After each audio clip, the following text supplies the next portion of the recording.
Oséias capítulo 5, versículo 11. Vamos entrar no capítulo 6 até o versículo 7. Diz assim o texto: Efraim está oprimido e quebrantado no juízo, porque quis andar após a vaidade. Portanto, para Efraim serei como a traça, e para a casa de Judá como a podridão.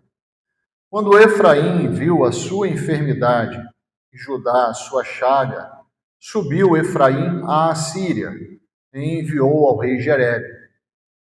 Mas ele não poderá curar-vos, nem sarar a vossa chaga, porque para Efraim serei como um leão, e como um leãozinho para a casa de Judá. Eu despedaçarei e ir-me-ei embora. Arrebatarei e não haverá quem livre. Irei e voltarei para o meu lugar até que se reconheçam culpados e busquem a minha face, estando eles angustiados, de madrugada me buscarão. Vinde, tornemos para o Senhor, porque ele despedaçou e nos sarará, fez a ferida e a ligará. Depois de 2 dias nos dará a vida, e ao terceiro dia nos ressuscitará, e viveremos diante dele. Conheçamos e prossigamos em conhecer o Senhor. Como a alva será a sua saída, e ele a nós virá como a chuva, como chuva serôdia que rega a terra. Que te farei, ó Efraim? Que te farei, ó Judá? Porque a vossa beneficência é como a nuvem de manhã e como o orvalho da madrugada que cedo passa. Por isso, os abati pelos profetas, pela palavra da minha boca os matei, e os teus juízos sairão como a luz. Porque eu quero misericórdia e não um sacrifício, e o conhecimento de Deus mais do que os holocaustos. Mas eles transpassaram o concerto, como Adão. Eles se portaram aleivosamente contra mim, diz o Senhor. Amém. Qual era o contexto disso aqui? O povo de Deus, naquela época, principalmente Judá, Israel ainda existia aqui, mas já estava bem enfraquecido na sua existência. Eles viviam como se estivesse tudo bem, escolhendo caminhos maus, escolhendo caminhos distanciados do Senhor. Cada um tinha em particular o seu Deus, mas não deixava de ir lá no templo adorar. Cumpria a religiosidade, né? Como nós falamos, cumpria a religiosidade. Mas no dia a dia, as suas escolhas mostravam onde estava o seu coração. E aí que está a questão. Aí que está a grande questão. E como um profeta usado por Deus, Oséias se levanta contra essa falsa vida diante de Deus. Quando essa vida vazia e mostra o que Deus sentia em relação a isso. E Deus fala para eles assim, olha, vocês acham, tolice isso, né? Vocês acham que eu não estou vendo o que vocês estão fazendo? Através do profeta, ele fala assim, olha, eu virei até vós e vos despedaçarei como um leão. E como um filhote de leão, já viram filhote de leão como é que é? Filhote de cachorro já é complicado, não é? Sim ou não? Tínhamos uma lá dentro de casa que roía até o pé da mesa. Chinelo não sobrou um. Óculos eu tive que mandar, adormeci com óculos no chão.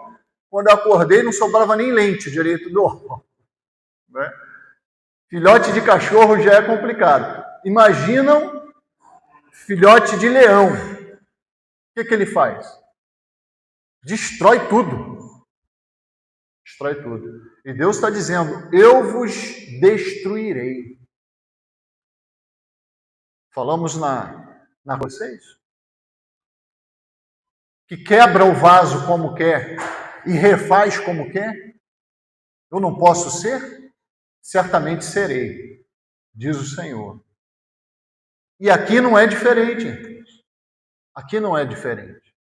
Mas até o irmão Cláudio, depois lá do culto de quarta-feira, a gente abre para a pergunta, ele perguntou assim, mas Deus faz o mal, pastor? Deus quer fazer mal na nossa vida? Obviamente que não, irmãos. Todas as ações de Deus, que aos nossos olhos parecem mais, são para a nossa edificação. Porque, convenhamos, às vezes a gente, para abandonar caminhos maus, a gente precisa ganhar umas cajadadas. Sim ou não? Né? Precisa ser quebrado para Deus nos refazer em conformidade com o que Ele quer. E vai acontecer isso, irmão. Não acontece? Sim ou não? Quem tem suas experiências com Deus? Muitas vezes a gente insiste em caminhos ruins. E o que Deus faz? Você quer ir para esse caminho? Eu vou deixar. Vou deixar. E as consequências desse caminho na nossa vida a gente sente na pele, não sente? Psicologicamente também. É Deus quebrando e permitindo que sejamos quebrados. Para que a gente olhe para trás e fale assim, Senhor, o quanto eu me desviei de ti, e não deveria ter feito isso. Permita-me voltar para o Senhor. Permita-me caminhar novamente contigo e receber todos os dias a sua misericórdia e bênção sobre a minha vida. Glória a Deus, irmãos, quando isso acontece. Glória a Deus quando isso acontece. Mas muitas vezes, apesar de Deus estender a mão, apesar de Deus falar, pregar ao nosso coração, buscando o nosso arrependimento, buscando a nossa conversão, acontece o que aconteceu com esse povo aqui. Continua agindo em conformidade com a maldade do seu coração. E Deus deixa. E o pior de tudo, irmãos, é o seguinte. Quando acontece alguma coisa ruim, o culpado é quem? Vamos ser sinceros. Quando acontece alguma coisa ruim, o culpado é quem? Se você estiver respondendo com sinceridade, você vai falar, o culpado é Deus. O culpado é Deus. Essa semana agora eu tive uma experiência que me inspirou para essa mensagem. Me iluminou sobre esse texto. Estava voltando da casa da irmã Cristina, da visita que eu fui fazer. E o motorista de Uber, o pastor Elcio, falou assim para ele, esse aqui é o nosso pastor. E foi ele que abordou a conversa, não foi eu. O senhor pastor? Pastor de que igreja? Batista. Aí ele já riu, né? Deu um sorriso assim que eu achei meio estranho, meio jocoso. E ele contou a história dele. E aí, conforme ele contava, eu fiquei até preocupado com a direção do carro, viu? Fiquei até preocupado, né? Uma pessoa que está conduzindo, mostrando tamanha dor, um homem completamente revoltado. Completamente revoltado. Disse que já foi membro de igreja batista. E hoje ele está entre o kardecismo e a Igreja Batista Atitude, que particularmente não é uma fonte de doutrina muito firme, não. Mas deixa isso para outro momento, né? A verdade é que esse homem ele perdeu o filho com 17 anos de idade. E ele ficava me questionando por que ele perdeu o filho dele, por que Deus levou o filho dele. Mas com uma revolta muito grande em seu coração. E eu pedi naquele momento, enquanto ele falava, sabedoria ao Espírito Santo para lhe responder, até mesmo por causa da condução do carro. E com muita mansidão eu tentei mostrar a ele que o problema não estava em Deus. Mas o problema estava em um quanto ele conhecia desse Deus. Quanto nós conhecemos o nosso Deus? Quanto realmente conhecemos o nosso Deus? Quem Ele é? Quais são as suas características naturais como Deus? O quanto conhecemos? Pastor, isso é importante? Estou acabando de falar. Será que é importante? Se você não conhecer o seu Deus, dependendo do que você passe na sua vida, a sua reação vai ser uma ou vai ser outra. Estão entendendo o que eu estou falando? Por que esse homem se revoltou contra Deus por causa da perda de um filho? Em determinado momento da conversa, eu perguntei para ele assim: seu filho tinha quantos anos? 17. E ele se converteu ao Senhor? Ele falou, não. E o senhor sabe onde que ele está? Eu falei, eu não só sei como a Bíblia fala onde ele está. E você também sabe. E ele falou assim, isso eu não aceito. Olha, você não aceitar não muda a circunstância. Não muda o que é verdade. Inclusive, você procurar o kardecismo, que é algo muito leve em relação a juízo, né? Muito leve, é muito fácil você ter várias vidas aqui para você poder melhorar. Muito fácil. Você empurra sempre para frente, deixa para a próxima vida. Na próxima vida eu vou melhorar. Sendo que a palavra de Deus diz que você só tem uma. E quando acabar essa vida aqui, vem o juízo. Vem o juízo. Eu confrontei ele com isso. Seu filho não teve tempo de se converter? Desde quando ele tem entendimento em relação ao que é pecado e o que é juízo de Deus? O que é salvação pelo Filho de Deus? Desde quando? Olha, nós acabamos de batizar ali uma menina de 9 anos de idade, completou 10 essa semana agora. E ela, com muita convicção, disse qual era a fé dela em Jesus. E sabia exatamente que ela estava crendo para não ter a alma dela condenada no inferno. O filho dele não teve essa condição? Estão entendendo onde eu quero chegar, irmãos? Será que o problema é de Deus mesmo? Nós temos aqui um jovem de 13 anos de idade que se converteu. Ele não teve condições de escolher Jesus Cristo para a salvação? De rejeitar o seu pecado? De rejeitar o seu coração mau e crer naquele que se sacrificou por ele? Ele não teve condições de fazer isso? E muitos outros. E aí eu disse para aquele homem, olha, ele escolheu o caminho dele. Infelizmente, ele não viveu mais para mudar essa realidade. Mas falta de oportunidade, ele não teve. Ele não teve. Nós deixamos de conhecer Deus, inclusive, irmãos, quando a gente não reconhece o nosso erro. Quem somos nós diante de Deus? Quem somos nós? Quem sou eu diante de Deus? Eu sou um grão de areia no meio desse universo. E mesmo assim, sendo um grão de areia, esse Deus se volta para mim e fala para mim com todo amor, eu entreguei o meu filho por ti.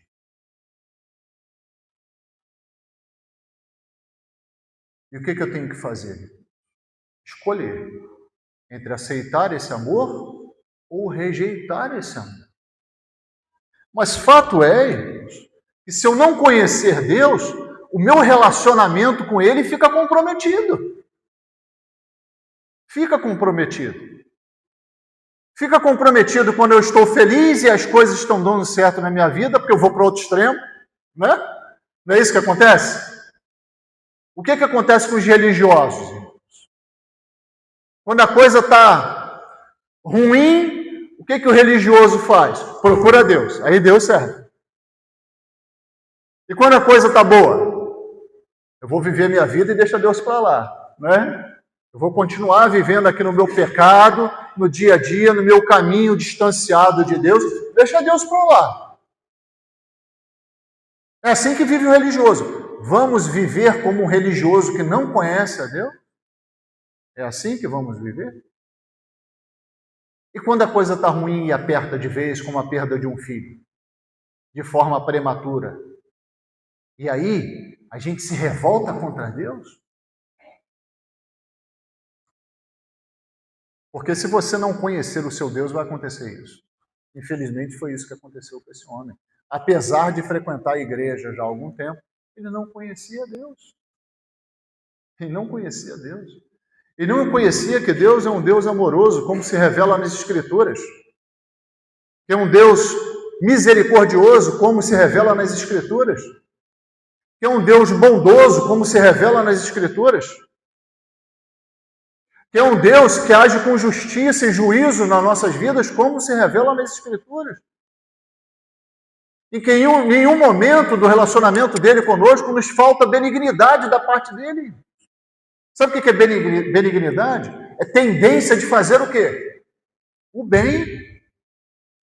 Deus é tendencioso para o bem. Nós somos tendenciosos para o mal. Paulo fala isso, nós meditamos isso no domingo passado à noite. Paulo fala, o bem que eu quero fazer, esse eu não faço, mas o mal que eu não quero fazer, muitas vezes eu faço. Deus não tem, dentro de Deus não tem essa luta entre carne e espírito. Todas as ações de Deus revelam as suas características. E quais são as características de Deus? Amor, misericórdia, bondade, juízo, justiça.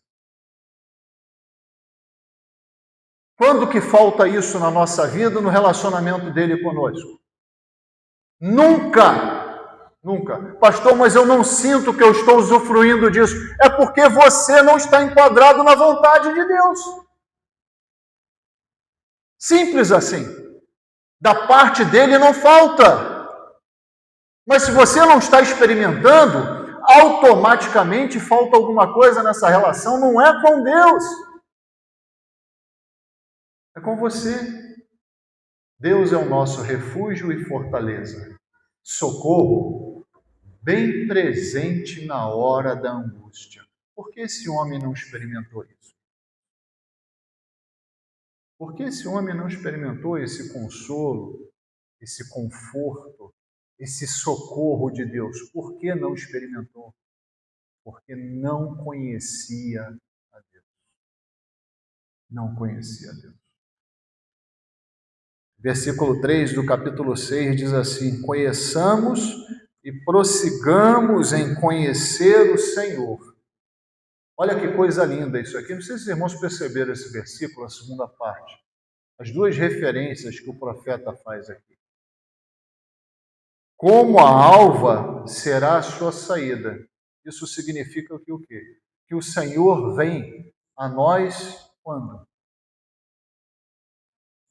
Logo cedo. A alva é quando raia o dia, né? O Senhor vem a nós logo cedo. E de que forma? Sempre trazendo luz. Não existe a mais profunda treva que resista à luz, a não ser que você queira resistir à luz. Ele está dizendo assim, o Senhor, logo pelas horas da manhã, quando raia o dia, vem a nós, iluminando o quê? Os nossos corações, a nossa vida. E não somente isso, porque ele diz também que vem como a chuva da primavera. A chuva serodia ou serôdia é a chuva da primavera. É aquela chuva que traz esperança. Naquela época, quem plantava esperava essa chuva para que pudesse ter colheita. A chuva que rega e que dá o crescimento que faz para aquele que semeia esperar o fruto amanhã. São dois simbolismos aqui que o profeta faz. Logo pela manhã, o Senhor vem a nós como luz, renovando o nosso ânimo, o nosso ser, mas também nos dando o quê? Esperança. E basta cada dia, né? Essa esperança, não é verdade? E quando não usufruímos disso? Justamente quando não fazemos a primeira parte do versículo, que diz o que aí? Conheçamos e o quê? Prossigamos em conhecer o Senhor. Irmãos, se falta alguma lacuna para preencher em vossa vida em relação ao conhecimento de Deus, preencham. Preencham. Estive num concílio na semana passada, falei para os irmãos, até respiro. Na parte de teologia sistemática, o pastor que foi perguntar para o vocacionado, quem é Deus? Aí o primeiro candidato respondeu assim, Deus não se explica. Tem que ter paciência, irmãos. Tem que ter paciência. Isso aí é uma música que fez sucesso, né? Durante muito tempo. Deus não se explica, irmãos? É isso mesmo? É isso mesmo, irmãos? Deus não se explica? Se Deus não se explica, eu convido os irmãos a chegarem em casa agora e jogarem fora isso aqui. Joguem fora. Se não serve para explicar Deus, não serve para nada. Difícil de ouvir isso de um candidato ainda ao ministério pastoral. Difícil. Muito difícil.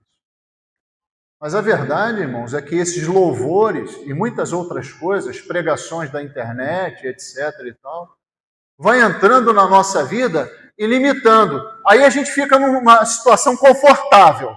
Deus não se explica. Aí eu não busco conhecer Deus. E sabe o que acontece, irmãos? Cada vez mais eu vou errando contra Deus na minha vida. Porque eu não conheço Ele. Cada vez mais eu vou errando. Porque cria-se uma situação assim muito confortável, né? Deus não se explica. Então eu não preciso estudar a Bíblia. Eu não preciso ler sobre e conhecer sobre a natureza de Deus, que é exclusiva dele, a eternidade, a onisciência, a onipresença, a onipotência. Eu não preciso conhecer disso. Deus não se explica.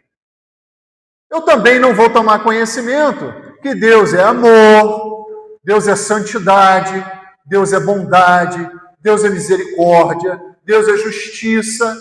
E aí, quando acontece alguma coisa na minha vida, eu acho que Deus é mau. Eu crio na minha cabeça, né, uma figura de Deus, advinda no meu próprio pensamento. Por quê? A revelação dele eu não conheço. Deus se revelou. E aí tem um elemento que Paulo reconheceu, complicado no meio disso tudo, dessa equação aí, que é o nosso pecado. Quando acontece alguma coisa, pouquíssimas vezes, e aí por isso que nós temos que ser crentes sinceros diante de Deus. Quando acontece alguma coisa ruim na minha vida, qual a minha parcela de culpa nisso? Qual a minha parcela de culpa? O povo falava assim, nós não temos feito nada de mal. O que nós estamos fazendo de mal? Nós não estamos fazendo nada de mal. Nós vamos ao templo, nós adoramos, nós levamos lá os animais para o sacrifício. Nós estamos cumprindo a lei do Senhor. Estamos fazendo a nossa parte. E Deus mostrando para eles, através da correção, que apesar disso, Segunda coisa, eles não estavam no centro da vontade de Deus. E isso é um problema. Isso é um problema. Apesar de fazerem tudo isso, não estavam no centro da vontade de Deus. Deus nos corrige sempre para o bem, irmãos. Se os irmãos forem em Hebreus 12, vamos abrir em Hebreus 12, por favor. Carta aos Hebreus, capítulo 12. Lá no Novo Testamento, mais para o finalzinho, os irmãos vão encontrar Hebreus, capítulo 12. O que o autor aos Hebreus está fazendo aqui? Ele está dizendo o seguinte, ó, vocês têm um exemplo enorme na vida de vocês. O exemplo da vida de vocês é o próprio Senhor Jesus Cristo. Então, olhem para esse exemplo.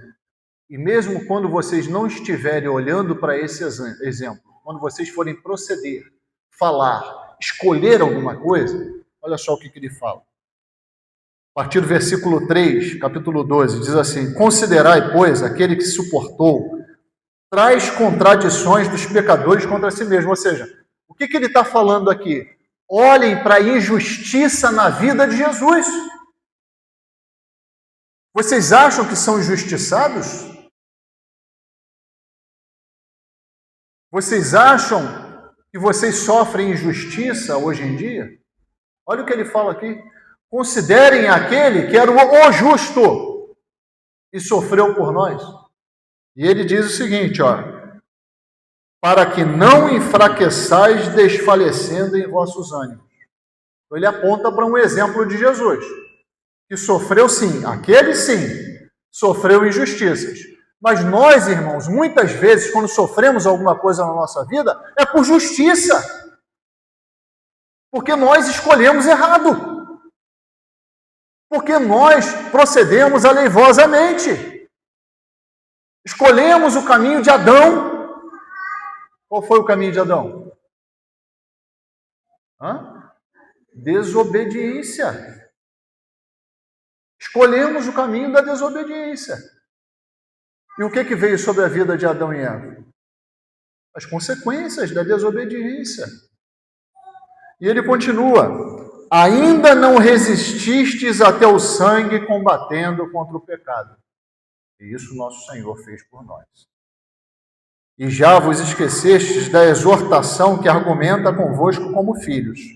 Filho meu, não desprezes a correção do Senhor e não desmaies quando por ele fores repreendido. Porque o Senhor corrige o que ama e açoita a qualquer que recebe por filho.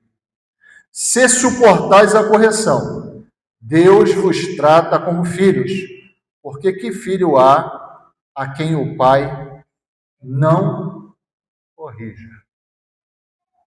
O que o autor aos Hebreus está fazendo aqui, irmãos? Está ligando a correção de Deus ao quê? Aquilo que é a essência dele. O amor. Ora, vamos pegar um pai aqui. Irmão Braz, vê a irmã Aline indo na direção de um precipício. O que o irmão faz? Tenta evitar de tudo quanto é jeito, não é isso, meu irmão? E corrige para isso, né? Muitas vezes tiver que usar de correção. Ora, se o irmão Braz, eu, que sou um pai falho, sei corrigir o meu filho, os irmãos imaginem um pai celestial.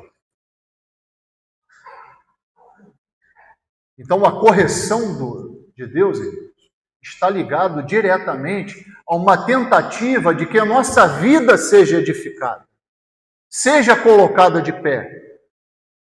Às vezes a gente se pergunta assim: Deus, por que eu estou sendo abatido? Certamente, meu irmão, tenha certeza no seu coração, para que você esteja no centro da vontade dele, de pé, e a sua vida seja cada vez mais edificada. Tenha a certeza, lá em em Tiago, capítulo 1. Não precisem abrir, não. É perto de Hebreus, mas não precisa abrir, não. Vou falar para os irmãos. Tiago introduz a sua carta dizendo o seguinte: olha só, todos nós passamos por provação. E o objetivo da provação é que vocês fiquem cada vez mais perseverantes. A palavra paciência lá é isso. O que é perseverante? Pronto para sofrer e continuar de quê? De pé. Quem manda a provação? Deus. A palavra provação lá é peirasmos, do grego, que significa condição a ser testada. Com que objetivo? Para que aquele que for testado seja aprovado e saia dessa condição melhor que quando entrou. Estão entendendo?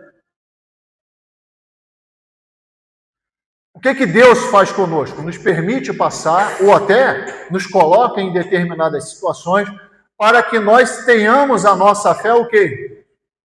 Aumentada. E Tiago não fala só isso, porque ele utiliza uma outra palavra lá, a tentação. E diz assim: Deus a ninguém tenta. E a palavra tentação do grego aí é peirazo, que significa colocar tropeço para cair. Armadilha. Quem faz isso conosco? O inimigo das nossas almas. Esse mesmo. Esse faz. Esse quer ver o mal na sua vida. Quer ver você prostrado num lamaçal e sendo pisado. Isso ele quer fazer. Mas quando a prova vem na nossa vida por Deus, é para edificação da nossa vida, da nossa alma, da nossa relação e da nossa comunhão. Para que as próximas escolhas não sejam feitas como as anteriores. Porque nós estamos progredindo no conhecimento de quem? De Deus, dele. E as nossas escolhas excluam a maldade e o pecado e estejam no centro da sua vontade. E quando a gente escolhe rejeitando as concupiscências deste mundo, o que acontece na nossa vida? O que a gente experimenta? A vontade de Deus, que é boa, agradável e perfeita. Está lá em Romanos 12, versículo 2. Como consequência, o quê? Natural.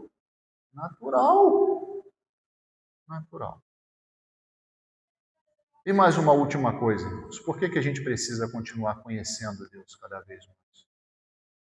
Hoje se fala muito em adoração, não é verdade?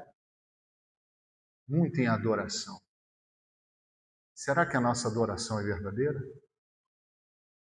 Vou um pouquinho antes. Será que a nossa adoração é aceita? Adoração é para quem? Enquanto eu estou pregando aqui, eu estou adorando a Deus. Enquanto eu pregar a palavra de Deus. Se eu começar a falar de mim mesmo, ou de qualquer outra pessoa aqui, eu deixo de adorar a Deus. Entendem isso? O nosso louvor adora a Deus enquanto nós estivermos realmente com o nosso coração voltado para quem? Para Ele. E olha o que o profeta fala aqui, no versículo 4 do capítulo 6. Que te farei, ó Efraim? Que te farei, ó Judá? Porque a vossa beneficência é como a nuvem da manhã e como o orvalho da madrugada, e faz o quê? Olha a vida vazia diante de Deus aí. O profeta está dizendo o seguinte: como vocês não são sinceros diante de Deus, até a vossa bondade, que vocês intentam fazer, é o quê? Passageira. Já viram aquela nuvem? Ontem aconteceu isso, né? De manhã, amanheceu, assim, com bastante nuvem. Quando a gente olhou assim por volta de 11 horas da manhã, o céu estava de brigadeiro, né? Estava limpo, 11 horas, meio-dia. Aquela nuvem que estava ali, o que fez? Cadê ela? Você olha, você vê, enxerga? Passou. Passou. E aquele que tem uma vida realmente voltada para o Senhor, a sua beneficência não passa, mas ela se renova. Você faz o bem, e depois faz o bem, e depois faz mais ainda. Não é passageira, não é passageira. Ou seja, não é alguma coisa que seja inconstante. A nossa adoração, irmãos, não pode ser inconstante. Em que domingo eu estou aqui com a minha mão levantada, o meu braço levantado e glorificando a Deus, e na segunda-feira de manhã eu já estou pecando. Ou talvez até no domingo à noite. Não posso ser assim. Se eu conheço a Deus, eu não posso ser assim. Mas a minha vida tem que ter uma retidão constante diante de Deus. Independente de circunstâncias. Independente de circunstâncias. Ele continua no versículo 5. Por isso os abati pelos profetas. Pela palavra da minha boca os matei, e os teus juízos sairão como a luz. Ou seja, a palavra de Deus era tão confrontada com o coração daquelas pessoas que abatia eles até a morte, mas eles não se arrependiam. Impressionante, né? Impressionante. Eles eram abatidos pela palavra de Deus, mas não se convertiam. Não viam arrependimento. O instrumento de Deus para nos abater é a sua palavra e para nos erguer também. Abate aquele que quer continuar no pecado e levanta aquele que se converte e arrepende do seu pecado. Esse é o poder da palavra de Deus, é um instrumento dele. É um instrumento dele. E ele não para por aí, porque ele fala assim, porque eu quero misericórdia e não sacrifício. E o conhecimento de Deus, mais do que o quê? Os holocaustos. Não quero que vocês venham aqui e levantem suas mãos, eu estou trazendo para os dias de hoje, né? Sacrifício e holocausto aqui significavam o culto do Antigo Testamento. Ok? Então estou trazendo para hoje. Não adianta vir para cá, tocar bem, pregar bem, ensinar bem na escola bíblica dominical, falar bem com seus irmãos, cantar bem. Se a tua vida não tem misericórdia e não tem conhecimento de Deus. Se tua vida no interior não reflete uma verdadeira vida diante de Deus. É isso que ele está falando. Exteriorizem aquilo que vocês são no interior. O louvor, o serviço a Deus, deve proceder de uma vida de adoração. Adoração é algo interior, irmãos. A palavra adoração significa estar prostrado diante de. É isso que significa. Se o meu coração, se minha vida não está constantemente prostrada diante de Deus, tudo que se segue religiosamente falando será cheio ou vazio? Vazio para Deus. Não vai servir de nada. É isso que ele está condenando. Olha, vocês fazem o sacrifício. Vocês fazem os holocaustos. Mas a vida de vocês não demonstra uma verdadeira adoração. Enquanto estiver assim, vocês vão escolher o caminho de Adão. É isso que ele fala no versículo 7. Mas eles transpassaram o concerto como Adão. Eles se portaram aleivosamente contra mim. Que essa palavra, irmãos, ela se multiplique hoje em dia no nosso coração. Que ela nos faça refletir o quanto eu conheço do meu Deus, o quanto eu verdadeiramente conheço do meu Deus, o quanto eu não estou seguindo em caminhos de religiosidade, querendo agradar a mim mesmo. Nós vamos falar lá mais tarde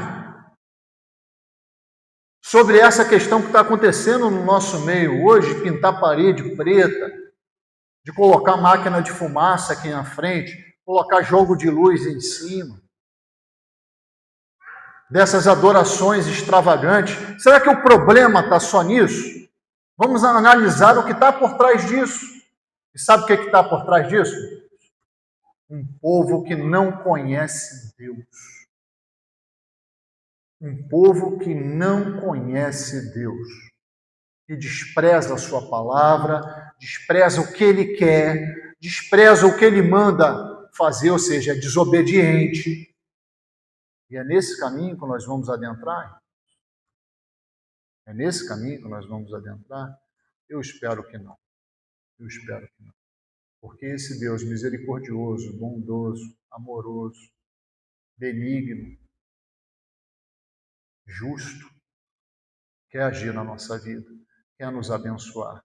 Mas para isso nós precisamos nos converter desses maus caminhos ainda no nosso coração e aceitar que o que falta dentro de nós para conhecermos verdadeiramente Deus precisa ser preenchido.